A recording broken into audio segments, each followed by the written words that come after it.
કોઈનું સ્વાગત નહીં કરીએ, કોઈનું સન્માન નહીં કરીએ, આવું પૂરું ગુજરાત ફેરફાર એસોસિએશન નક્કી કરેલું છે. અને આ નક્કી કરવાનું કારણ એકમાત્ર છે કે આપણું કમિશન વધ્યું નથી. જ્યાં સુધી આપણું કમિશન નહીં વધે ત્યાં સુધી આપણે સ્વાગત, સન્માન કોઈ કાર્યક્રમ નહીં. મારો વિચાર છે જો આખું એસોસિએશન આની સાથે એગ્રી હોય તો એક વાગે બધા હાથ ઊંચો કરી અને સમર્થન આપો. જોરદાર તાળી.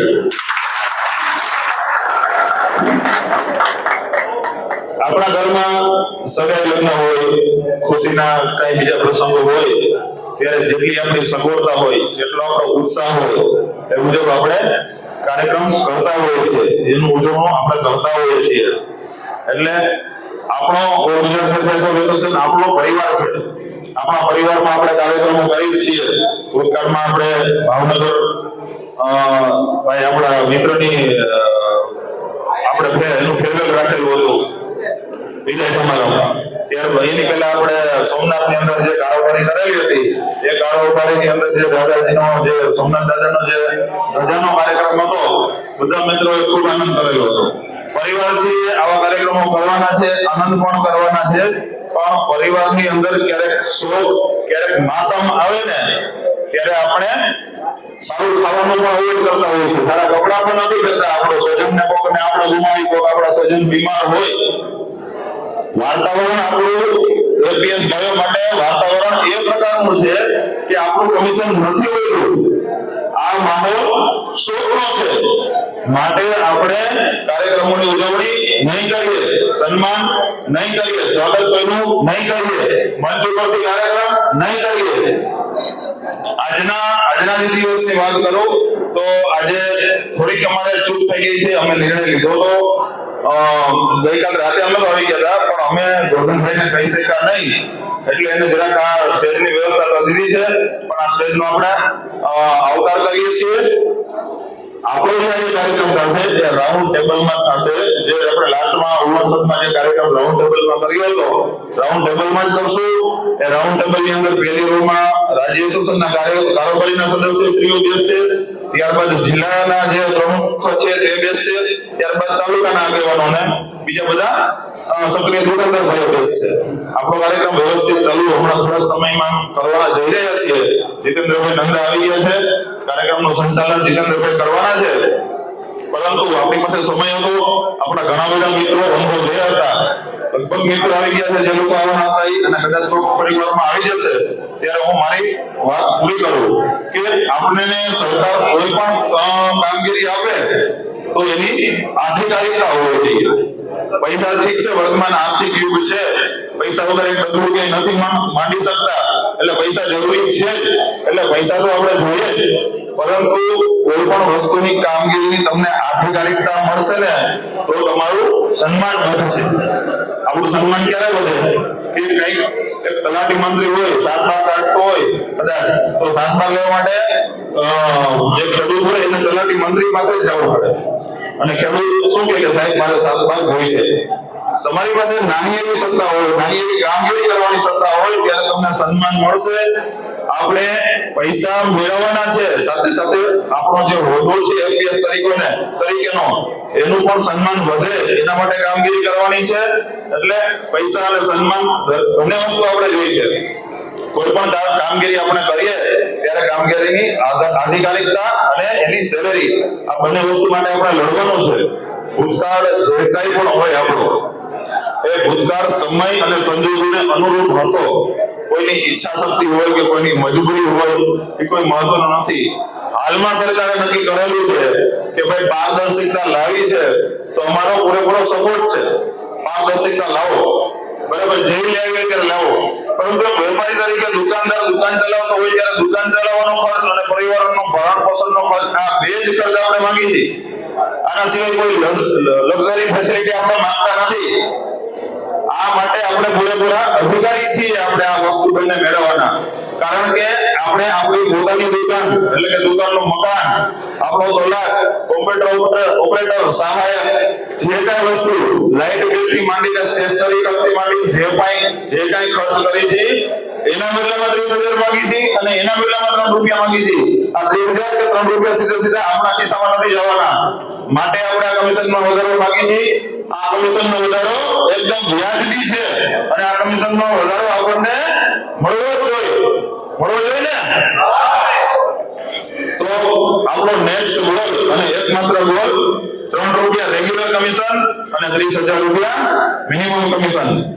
હવે લગભગ કાર્યક્રમ આપણે શરૂ કરીએ એવો માહોલ થઈ ગયો છે, પણ આ કાર્યક્રમનો રોજ જીતેન્દ્રભાઈ સંભાળે એ પહેલા હું આપણા જે ટેકનિકલ માસ્ટરજીથી વખણાય છે એવા અસીમભાઈને હું અહીંયા આમંત્રણ આપું છું કે દુકાનદારો માટે ખૂબ જ મહેનત કરે છે.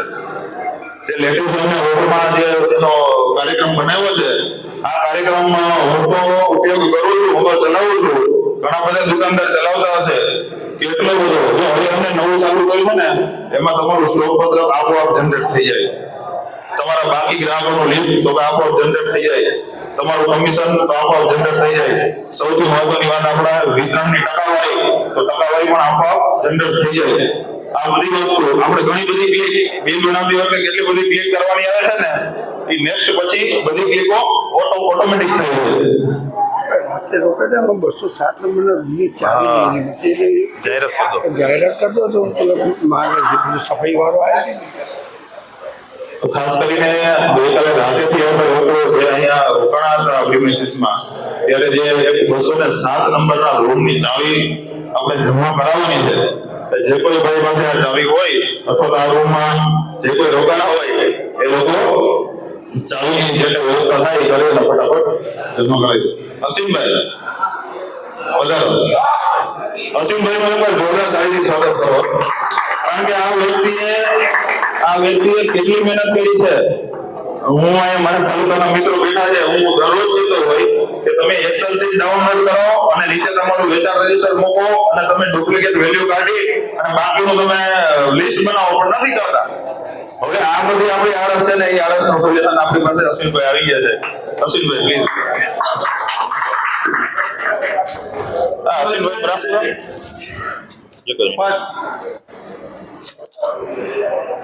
સ્ટેજ પર પહેલી વખત જ બોલું છું, કઈ ભૂલ થાય તો માફ કરજો. કારણ કે વિડીયોમાં તો શું છે કે એમને બોલવાનું હોય છે, આ બધા હોતા નથી. ફર્સ્ટ ટાઈમ સ્ટેજ પર બોલું છું તો થોડી ભૂલ થાય તો માફ કરજો. સૌથી પહેલા તો અમે જે મેં સોફ્ટવેર બનાવ્યું છે એ ડેવલપ કરીને ડેવલપરને આપણે આપીને બનાવ્યું છે. અને આપણી ચેનલ છે યુટ્યુબ ચેનલ ટેકનિકલ માસ્ટરજી, ઘણા બધાને યાદ જ હશે, યુઝ બી કરતા હશે. અને એફપીએસ હેલ્પની સાઇટ છે efpshelp.in, બધા યુઝ કરતા જ હશે, બધાને ખબર છે. તો એમાં જ આપણે એફપીએસ હેલ્પમાં લોગિન કરી અને ત્યાં પહેલો ઓપ્શન છે, ત્યાં જઈને તમે લોગિન કરી તમારું એક એકાઉન્ટ બનાવી દેવાનું છે. ત્યાં એકાઉન્ટ બનાવ્યા બાદ ત્યાં તમારે ડિટેલ જે નાખશો એટલે એકાઉન્ટ બની જશે. એકાઉન્ટ બની જાય એટલે એમાં તમારે સીધું તમારું જે ક્રોમ યુઝ કરતા હોય, ફાયરફોક્સ યુઝ કરતા હોય એના માટેની એક એક્સટેન્શન આપણે મૂક્યું છે એમાં.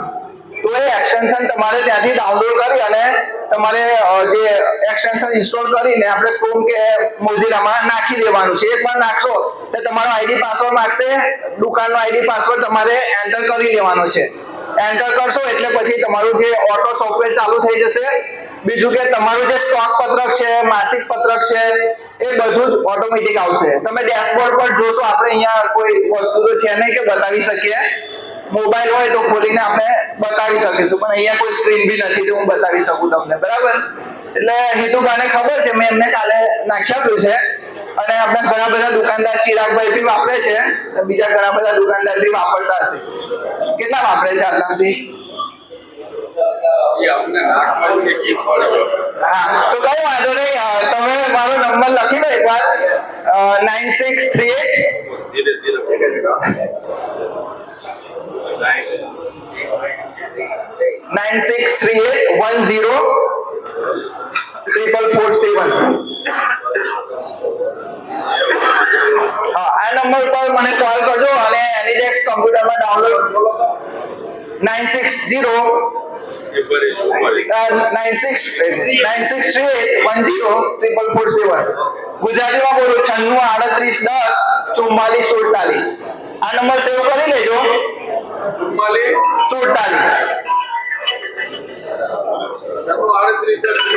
હા, અશ્વિન ઠાકોર ટેકનિકલ માસ્ટર છે.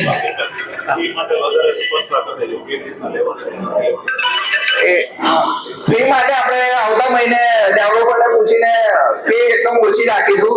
સમથિંગ 200 રૂપિયાથી સ્ટાર્ટ થશે. બરાબર, એટલે મંથલી 200 રૂપિયાથી સ્ટાર્ટ થશે. એમાં તમારે માસિક પત્રક, સ્ટોક પત્રક, તમારું કેટલું વિતરણ થયું છે, બાકી ગ્રાહકોની યાદી જે તમે 300 400 રૂપિયા આપો છો દર મહિને કઢાવવા માટે, એવી ઓટોમેટિક અંદર જનરેટ થશે. એમાં તમે ખાલી જી રજિસ્ટર અપલોડ કરી દેશો તમારું, એટલે વેચાણ જે છે ઓટોમેટિકલી બાદ થશે અને તમારું જી રજિસ્ટર એમાં તમને મળી જશે. એકદમ સિમ્પલ છે. ખાલી તમે લોગિન કરીને આપણે કેવું એપીએસ નો ડેશબોર્ડ છે એ રીતે એમાં તમારે ચેક કરી લેવાનું છે. બરાબર છે. બીજું કઈ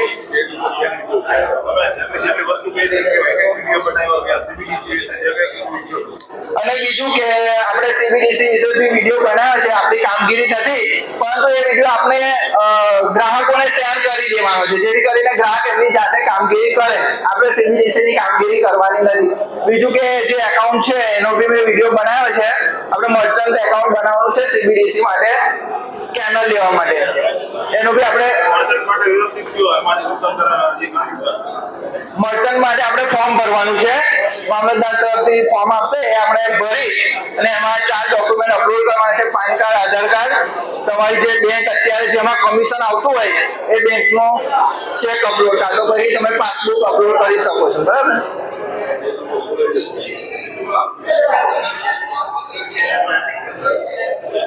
અને બીજું કે જો આટલા જે દુકાનદાર છે, આમાં ઘણા બધા દુકાનદાર છે ચેનલ સબસ્ક્રાઇબ નથી કરતા.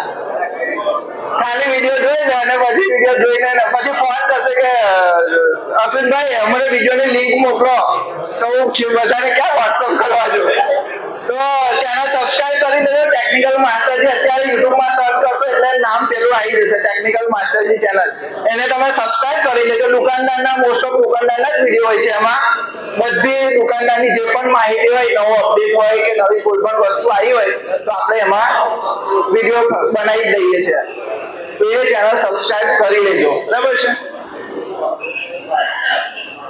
બીજું કઈ પણ કામ હોય તો પૂછી શકો છો તમે.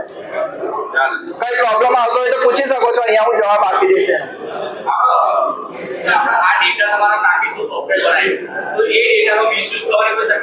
ના ના, એ મારી પાસે જ છે, કોઈ પાસે નહીં એ ડેટા. અને હું દુકાનદાર જ છું, ભાઈ જ છું તમારો.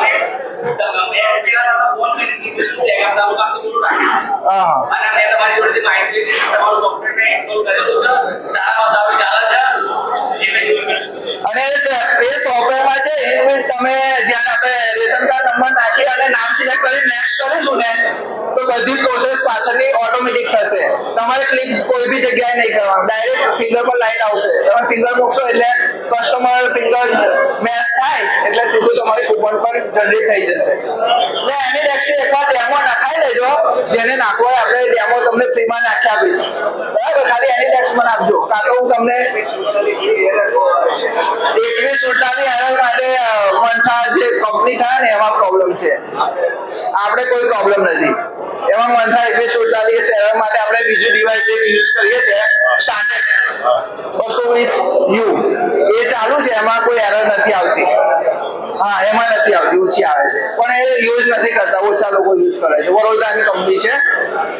એટલું બધું સક્સેસ નથી. આપણે પેલા યુઝ કર્યું તો પણ સક્સેસ નથી.